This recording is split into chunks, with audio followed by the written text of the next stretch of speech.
One church.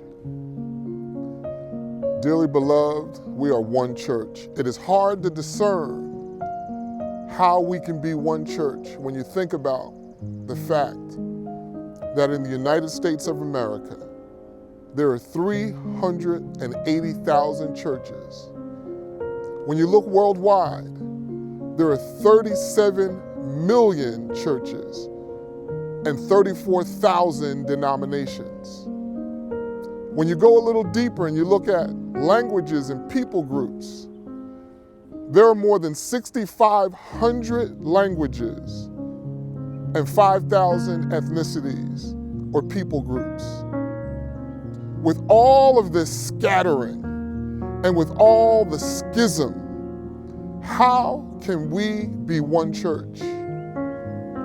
Well, the scattering began in the book of Genesis when humankind decided to do its own thing and build a tower up to heaven.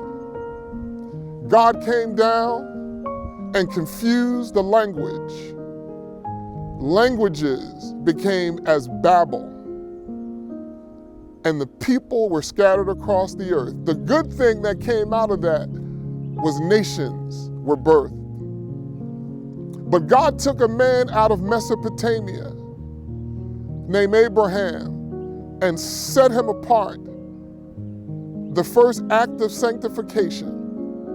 And through him, something happened in the first century.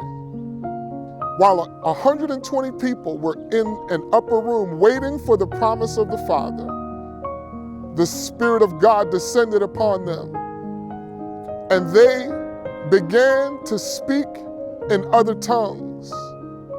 They went out into the marketplace, and the Bible says in the book of Acts that the people gathered together to hear what the disciples had to say, and everyone heard them in their own language and their own tongue. At Babel, there was confusion and scattering.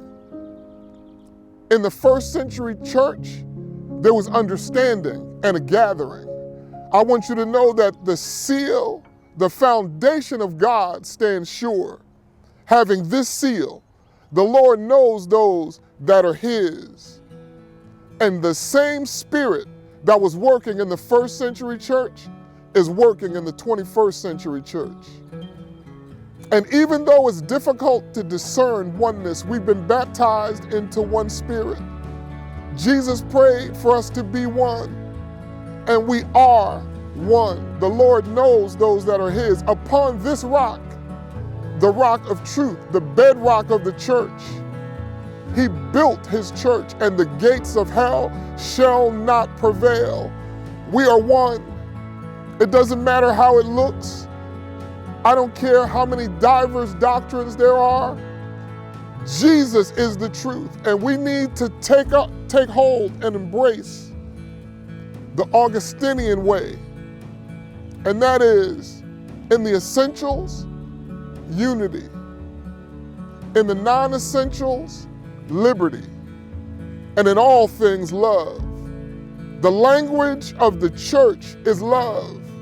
By this, all people will know that we are followers of Jesus, that we are His disciples, because we love one another. Love never fails. This building behind me is where we gather to worship God, and we call it a church. It's important to have a place to gather together, to build each other up, and to worship together in spirit and in truth. But the true church is invisible. It is the ecclesia, the called out ones.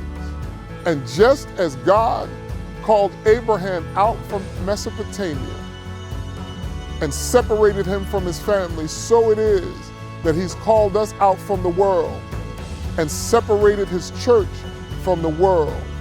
We are the ecclesia. Let no building, let no doctrine, let no denomination divide us. We are one church.